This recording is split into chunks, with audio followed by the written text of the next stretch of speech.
Hello learners, आज जो video हम डिस्कस करने जा रहे हैं वो स्पेशली मैंने बीएड स्टूडेंट्स के लिए बनाया है, क्योंकि उनका इस समय वाइवा भी हो रहा है और जहाँ नहीं हुआ है या आगे चल के होगा तो उनके लिए भी ये वीडियो बहुत हेल्पफुल है। तो एक इंटर्नशिप के वाइवा के बारे में मैंने वीडियो अपलोड किया है। इसके अतिरिक्त एक होता है कॉम्प्रहेंसिव वाइवा। कॉम्प्रहेंसिव वाइवा का मतलब है कि व्यापक तौर पर, विस्तृत तौर पर आपसे प्रश्न किए जाएंगे। यहाँ पर पूरे बीएड कोर्स से, जो कंप्लीट बीएड करिकुलम है जो आपके यूनिवर्सिटी में, आपके कॉलेज में चलता है, उस पे आधारित संपूर्ण रूप से आपको क्वेश्चन पुटअप किए जाएंगे। ये क्वेश्चंस जो आपसे पूछे जाएंगे वो आपके फर्स्ट ईयर से सेकेंड ईयर, या अगर आपके यहाँ सेमेस्टर सिस्टम है तो फर्स्ट सेमेस्टर से लेकर फोर्थ सेमेस्टर तक जो भी कुछ आपने पढ़ा है, जाना है, ट्रेनिंग ली है, उन सब से रिलेटेड आपसे प्रश्न किए जा सकते हैं। इससे पहले हम आगे बढ़े तो आप ये समझें कि प्रश्न पूछना, वाइवा या मौखिक जो परीक्षा होती है, ये बहुत हद तक व्यक्तिनिष्ठ होती है, सब्जेक्टिव होती है। It depends on the examiner. जो आपसे वाइवा ले रहा है, जो आपसे प्रश्न पूछ रहा है, उनके ऊपर पूरा डिपेंड करता है। तो ये मैटर, ये टॉपिक बहुत ही सब्जेक्टिव है, बट स्टिल पढ़ने में और समझने में कोई बुराई नहीं है। तो समझेंगे कि ऐसे कौन से एरिया हैं या ऐसे कौन से टॉपिक्स हैं जिनसे प्रश्न पूछे जा सकते हैं। तो हम अपनी तैयारी के साथ वाइवा में जाएंगे और उसके हिसाब से हम तैयारी करेंगे। तो चलिए शुरुआत से शुरू करते हैं। The day when you join the BEd course and there must be some aims and objectives that you have joined this course. तो वही एम्स एंड ऑब्जेक्टिव्स, आपके उद्देश्यों, आपके लक्ष्यों से संबंधित आपसे जनरल सामान्य प्रश्न किए जा सकते हैं कि आपने ये कोर्स क्यों चुना, इसके पीछे क्या वजह है, क्या फैक्टर्स हैं, किसी ने आपको सलाह दी, कोई एडवाइस दी, या किसी ने आपको कहा कि नहीं यही करना है। तो इन सब के बारे में आपको खुलकर बताना है। और जिस स्कूल में, जिस कॉलेज में, या जिस डिग्री कॉलेज में, पीजी कॉलेज में, यूनिवर्सिटी में जहाँ से आप बीएड कोर्स कर रहे हैं, तो अगर आप कॉलेज से कर रहे हैं तो वहाँ के प्रिंसिपल का नाम, और जहाँ पे आप यूनिवर्सिटी में कर रहे हैं तो वहाँ पे आपके एचओडी का नाम, जो डिपार्टमेंट के या फैकल्टी के हेड हैं उनके बारे में, उनके नाम। अक्सर जो स्टूडेंट्स होते हैं वो नाम तक नहीं जानते, अपने फैकल्टी मेंबर्स का कंप्लीट नेम नहीं जानते। तो कई बार वहाँ भी बच्चे पकड़ में आ जाते हैं कि क्या आपको फैकल्टी मेंबर्स का नाम भी नहीं पता। तो you should be well aware of the full name of your principal, HODs, faculty members etcetera. Other than that बहुत सारे एब्रीविएशंस होते हैं जो हम लोग यूज़ करते हैं, जनरली अक्सर यूज़ करते हैं। आप बीए बीएड की डिग्री होगी, बीएससी बीएड की, एमए बीएड की, तो आपको कंप्लीट इसका आना चाहिए, एब्रीविएशन का फुल फॉर्म। इसको क्या आपसे पूछा जा सकता है कि बीएड को पूरा बताइए क्या इसका कंप्लीट फॉर्म है, तो आपको पता होना चाहिए। इसके अतिरिक्त बहुत सारे, अब तो बीटेक भी कई स्टूडेंट्स बीएड करते हैं तो उनको भी पता होना चाहिए। यूजीसी क्या होता है, एनसीटी क्या होता है, इन सब के बारे में आपको फुल फॉर्म पता होना चाहिए।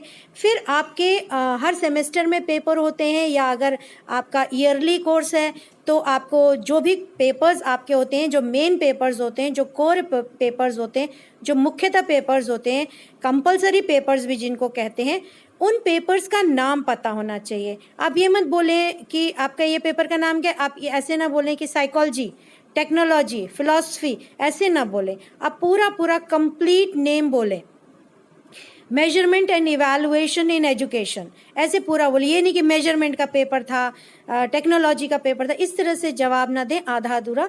फुल कंप्लीट नेम आपको, आपके सिलेबस आपको मिला होगा आपके कॉलेज से, आपके यूनिवर्सिटी से, उसमें से जाके देखकर कि पेपर 1 क्या था, फर्स्ट सेमेस्टर में पेपर 1 क्या था, पेपर 2 क्या था। तो किसी सेमेस्टर में 4 पेपर हैं, किसी सेमेस्टर में 3 है, किसी सेमेस्टर में 1 ही पेपर है। मेन पेपर की मैं बात कर रही हूँ। Then you may be asked about the optional papers. तो ऑप्शनल पेपर्स आपके क्या हैं, कभी आपका एनवायरनमेंट रहा होगा, teacher education, guidance and counselling. आपने कौन से सेमेस्टर में कौन सा ऑप्शनल पेपर था और आपने वो ऑप्शनल पेपर क्यों चुना, उसके पीछे क्या वजह थी, आपको क्या अच्छा लगा उसमें जो आपने वो चुना। उसके बाद आपके जो कोर या जो कंपलसरी पेपर हैं, जो ऑप्शनल पेपर हैं, आपसे पूछा जा सकता है कि कौन कौन से आपने मुख्यतः उनमें टॉपिक पढ़े। जैसे मान लीजिए आपकी साइकोलॉजी का पेपर उठाया जाता है तो उसमें पूछा जा सकता है कि आपको क्या चीज़ बहुत इंटरेस्टिंग लगी, या क्या क्या मेन टॉपिक्स आपने पढ़े, आपने पर्सनैलिटी पढ़ी, आपने इंटेलिजेंस पढ़ा, ये सारी चीज़ें आपसे पूछा जा सकता है। टेक्नोलॉजी में आपने क्या पढ़ा, हार्डवेयर, सॉफ्टवेयर, सिस्टम अप्रोच, इन सब में क्या क्या पढ़ा, तो इसके बारे में पूछा जा सकता है। ऑप्शनल में पूछा जा सकता है कि एनवायरनमेंट में आपने क्या क्या पढ़ा, आज के तारीख में एनवायरनमेंट की क्या स्थिति है, कोविड के समय एनवायरनमेंट ऐसे शुद्ध कैसे हो गया, क्या वजहें हैं इसके पीछे, एंड सो ऑन। ये भी हो सकता है कि किसी कंपलसरी पेपर या ऑप्शनल पेपर से पूछा जाए कि आपका फेवरेट टॉपिक कौन सा है, और उस पर आपसे बात की जा सकती है। फिर आपसे ये भी पूछा जा सकता है कि वो टॉपिक आपका फेवरेट क्यों है, उसमें आपको ऐसी कौन सी रुचिपूर्ण इंटरेस्टिंग चीज़ लगी, या आप उसको फर्दर क्या करेंगे उसमें, क्यों आपको ये रुचिपूर्ण लगी। फिर आपसे पूछा जा सकता है कि आपका फेवरेट पेपर कौन सा है, कौन सा पेपर। बहुत सारे बच्चों को टेक्नोलॉजी पेपर बहुत अच्छा लगता है, बहुत सारे बच्चों को साइकोलॉजी का पेपर बहुत अच्छा लगता है, बहुत सारे बच्चों को कोई पेपर समझ में ही नहीं आता है, बस पढ़ लेते हैं, एग्ज़ाम दे देते हैं, तो उसके कारण पूछे जा सकते हैं। फिर आपसे ये पूछा जा सकता है कि किसी सेमेस्टर में या किसी ईयर में 5 पेपर हैं, किसी में 4 हैं, तो आपको क्या लगता है जो डिस्ट्रीब्यूशन है, जैसे लखनऊ यूनिवर्सिटी की बात करें तो 4th सेमेस्टर में 1 थ्योरी पेपर्स है, तो ये जो डिस्ट्रीब्यूशन है, क्या आपको क्या लगता है कि अगर इंटर्नशिप है तो ये पेपर थ्योरी पेपर होना चाहिए या नहीं होना चाहिए, कम से कम 1 सेमेस्टर फुल्ली प्रैक्टिकल वर्क का होना चाहिए। तो आप अपनी बात यहाँ पर रख सकते हैं, और बीएड पाठ्यक्रम से संबंधित भी आपसे पूछ सकते हैं कि आपको क्या लगता है, कैसा लगा आपको। उसके बाद प्रैक्टिकल्स होते हैं, प्रायोगिक होते हैं हमारे कुछ एस्पेक्ट्स बीएड करिकुलम के। आपको हर प्रैक्टिकल के बारे में पता होना चाहिए। सबसे बड़ा प्रैक्टिकल जो आप लोगों ने किया होगा वो है साइकोलॉजी प्रैक्टिकल, जिसमें आप लोगों ने साइकोलॉजी प्रैक्टिकल किए होंगे, तो आपको उन प्रैक्टिकल्स के नाम पता होने चाहिए। जो भी 6-7 प्रैक्टिकल्स आपने किए उनके कंप्लीट नेम और कौन से वाले किए, कि जैसे आपने इंटेलिजेंस किया तो आपने रेवेंस का किया, आपने स्टडी हैबिट किया तो आपने पाल्सन का किया। तो ये चीज़ें आपको पता होनी चाहिए कि आपने कौन सा साइकोलॉजी प्रैक्टिकल किया और उसका फुल नेम और किसके द्वारा बनाया गया वो प्रैक्टिकल है, और आपको कौन सा प्रैक्टिकल अच्छा लगा, कौन सा करने में आपको ज़्यादा मज़ा आया, उसके बारे में आपसे बात की जा सकती है। क्या टेस्ट किया आपने, स्टडी हैबिट में आपने क्या टेस्ट किया, किन डायमेंशंस पे वो अफेक्टेड था या किन डायमेंशंस पे डिपेंड करता था, तो ये सारी चीज़ें आपसे पूछी जा सकती हैं। आप ये समझिए कि वाइवा जो होता है ये संपूर्ण आपके पाठ्यक्रम पे बात कर रहा है, तो आपको एक संपूर्ण पाठ्यक्रम का एक ओवरव्यू, एक समरी, एक सारांश आपको पता होना चाहिए। फिर आपका एक फील्ड वर्क का भी टॉपिक है। फील्ड वर्क वो सारी चीज़ें जो अपने कॉलेज के या यूनिवर्सिटी कैंपस से बाहर करें, तो इसमें एक आपका लाइब्रेरी विजिट है। आप लाइब्रेरी गए होंगे, वहाँ पे किस प्रकार से लाइब्रेरी व्यवस्थित की गई है, क्या सीटिंग अरेंजमेंट है, बुक्स कैसे अरेंज्ड हैं, किन किन पर्पसेस के लिए बुक्स हैं, ये सारी चीज़ें फिर आपने एक रिपोर्ट बनाई होगी जो आपने जमा करी होगी। इसके अतिरिक्त आपने जो रेगुलर टीचर्स होते हैं उनकी भी आपने ऑब्जर्वेशन, अवलोकन किया होगा, फिर उस पर भी आपने रिपोर्ट तैयार की होगी। तो 1 हफ्ते 10 दिन जितने दिन भी आपने ऑब्जर्वेशन किया, अवलोकन किया, किसी दूसरे स्कूल में जाकर, इंटर स्कूल में या इंटरमीडिएट स्कूल में या हाई स्कूल में या 8th तक के किसी स्कूल में आपने जाकर पूरा अवलोकन किया कि शिक्षक कैसे पढ़ाते हैं, क्या क्या तरीके यूज़ करते हैं, किस प्रकार से उनका रिलेशन है बच्चों के साथ, कौन सी विधि प्रविधि चलती है, कैसा मैनेज होता है स्कूल। इन सारी क्रियाओं को आपने देखा, समझा और फिर उसकी एक रिपोर्ट बनाई। फिर यहाँ पे लाइब्रेरी विजिट दोबारा लिखा गया है, तो लाइब्रेरी विजिट में आपने रिपोर्ट बनाई होगी। उसके बाद आपने प्रैक्टिस इन टीचिंग यानी कि 40 लेसन प्लान बनाए होंगे, और उन लेसन प्लान को जो आपके स्कूल रहे होंगे उसके वहाँ जाके आपने वो प्लान पढ़ाए होंगे, और उन प्लान के ऑब्जर्वेशन जब आप पढ़ा रहे होंगे आपके टीचर एजुकेटर्स ने किया होगा, और आपको टिप्पणियाँ भी दी होंगी, क्रिटिसिज्म भी किया था। और उसके बाद आपका जो लास्ट फील्ड वर्क रहता है वो है इंटर्नशिप का, जो आप लोगों ने किया होगा। और इंटर्नशिप 16 हफ्ते की होती है यूजुअली, लेकिन कोविड के चलते ये थोड़ी कट शॉर्ट हो गई थी। और इंटर्नशिप में आप एक पर्टिकुलर स्कूल में जाके पूरे एक शिक्षक के भांति, एक प्रशिक्षकों की तरह पढ़ाते हैं, और सारा आपका पूरा वहाँ का एक्सपीरियंस बिल्कुल एक टीचर की तरह होता है। इसके अतिरिक्त कुछ प्रैक्टिकल वर्क आपके इन कैंपस यानी कि कॉलेज के अंदर, यूनिवर्सिटी के अंदर रहे होंगे, इंस्टीट्यूशन के अंदर, जिसमें माइक्रो टीचिंग है। माइक्रो टीचिंग हर कौशल को जो शिक्षण में आते हैं, जैसे श्यामपट्ट लेखन है, उद्दीपन परिवर्तन है, स्पष्टीकरण है, प्रश्नीकरण है, ये प्रस्तावना प्रश्न, इन सब के कौशल आपने किए हैं और इन सब कौशलों को मिला जुला कर ही हम लेसन प्लान बनाते हैं जो हम स्कूल में जाके पढ़ाते हैं 40 प्लान।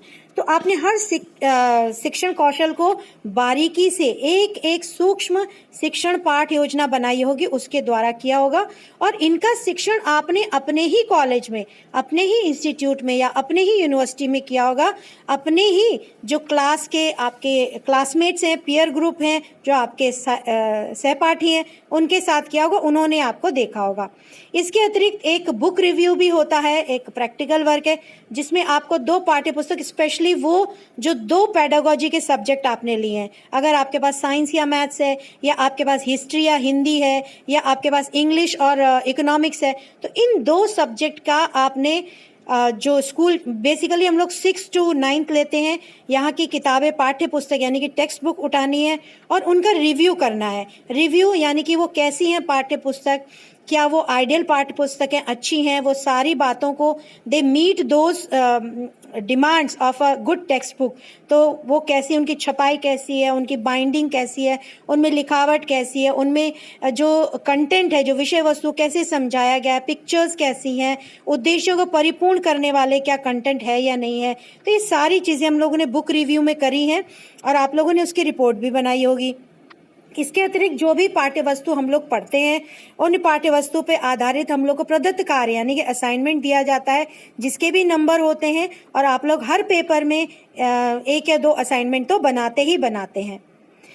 फिर इसके अतिरिक्त और भी एक्टिविटीज़ होती हैं जो पर्सनालिटी डेवलपमेंट से संबंधित होती हैं, आपके व्यक्तित्व को निखारने के लिए होती हैं। सिर्फ पढ़ाई पर ही फोकस नहीं होता, सिर्फ प्रैक्टिकल पर ही फोकस नहीं होता, कुछ अन्य गतिविधियां जैसे कि पाठ्य से आगामी क्रियाएं आप कह सकते हैं, जिसमें आपके सांस्कृतिक कार्यक्रम होते हैं जो आपके कॉलेज में हुए या जब आप इंटर्नशिप कर रहे थे तब हुए, और इसके अतिरिक्त कोई खेल कूद गतिविधि आपके कॉलेज में जहां आप बीएड कर रहे हैं या जहां आपने इंटर्नशिप करी, कैंप एक्टिविटीज़, कहीं आप कैंप में गए हों या आपने किसी गांव को विजिट किया हो, वहां पे महिलाओं से, बच्चों से, लड़कियों से आप मुखातिब हुई हो और उनसे स्वच्छता अभियान से संबंधित, लिटरेसी से संबंधित यानी कि साक्षरता से संबंधित, शिक्षा से संबंधित, फाइट अगेंस्ट हंगर यानी कि इस समय कोविड के समय आपको भी पता है कि कितना भूखमरी फैली हुई है, मैल न्यूट्रिशन यानी कि कुपोषण से संबंधित ऐसे कुछ मुद्दों को उठाते हुए आपने कोई ऐसी क्रिया करी, कोई एक्टिविटी करी,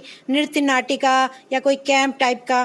फिर कोविड के समय आपने कोई एक्टिविटी करी, आपके टीचर्स ने कोई एक्टिविटी कराई या इंटर्नशिप के दौरान आपने कोई एक्टिविटी करी, जैसे फेस मास्क घर में बनाना, सैनिटाइजर बनाना या यूज़ करना या अन्य कोई भी गतिविधि क्या आप लोगों ने करी। तो उन सेमेस्टर्स में या उन सेशनल वर्क में या उन ईयरली कोर्स में आपको क्या क्या पढ़ाया गया, क्या क्या गतिविधियां, एक्टिविटी आपने कॉलेज से बाहर करी, क्या अंदर करी, शिक्षकों का आपके साथ क्या रहा सहयोग, उन्होंने आपको क्या बताया, आपने स्वयं क्या सीखा, ये सारी चीज़ें इसमें आएंगी। तो आखिर में यहाँ पे आता है आपका अनुभव, आपने क्या अनुभव किया, क्या सीखा, आपने कौन कौन से कौशल सीखे, आपने पढ़ाने का कौशल सीखा, आपने क्लासरूम मैनेज करना सीखा, किस तरह से व्यवस्था करनी चाहिए, बच्चों से आपका कैसे इंटरेक्शन कम्युनिकेशन होना चाहिए, कैसे कक्षा को संभालना चाहिए, कैसे डिसिप्लिन अनुशासन मेंटेन करना चाहिए, कैसे पढ़ाना चाहिए, कौन सी विधि प्रविधि यूज़ करनी चाहिए। इस तरह से आपने बहुत सारे कौशल सीखे। आपका पूर्णतः एक अनुभव कैसा रहा, आपने जो कुछ सीखा क्या आप उससे संतुष्ट हैं या कहीं कोई कमी रह गई, आपको क्या लगता है, आपने एक प्रशिक्षण प्राप्त किया है, आप ट्रेंड है, तो क्या जो अप्रशिक्षित होती हैं, जो अनट्रेंड होती हैं, क्या आप उनसे बेहतर साबित होंगी, और आपका लक्ष्य क्या है। आप प्राइवेट जॉब, बहुत सारे लोग गवर्नमेंट जॉब में इंटरेस्टेड नहीं होते, वो अच्छे प्राइवेट स्कूल में करना चाहते हैं, कुछ लोग गवर्नमेंट जॉब के लिए करते हैं, तो आप किस चीज़ के लिए अपने आप को तैयार मानती हैं, और आपने जो कुछ बीएड पाठ्यक्रम में सीखा उसको जब आप जॉब करेंगी, आप नौकरी करेंगी, चाहे प्राइवेट चाहे गवर्नमेंट, तो वहाँ पे आप किस तरह से उसका प्रयोग करेंगी, किस तरह से उसको यूटिलाइज करेंगी। बीएड कोर्स से संबंधित क्या आपके कोई सुझाव हैं, क्या आपको कोई ऐसी चीज़ है जिसमें आपको कमी लगी या जो ज़्यादा लगी या कम लगी, इसके बारे में भी आपसे बात की जा सकती है। तो लर्नर्स, स्टूडेंट्स, आपको समझ में आया होगा कि कॉम्प्रिहेंसिव वाइवा में आपसे क्या पूछा जा सकता है।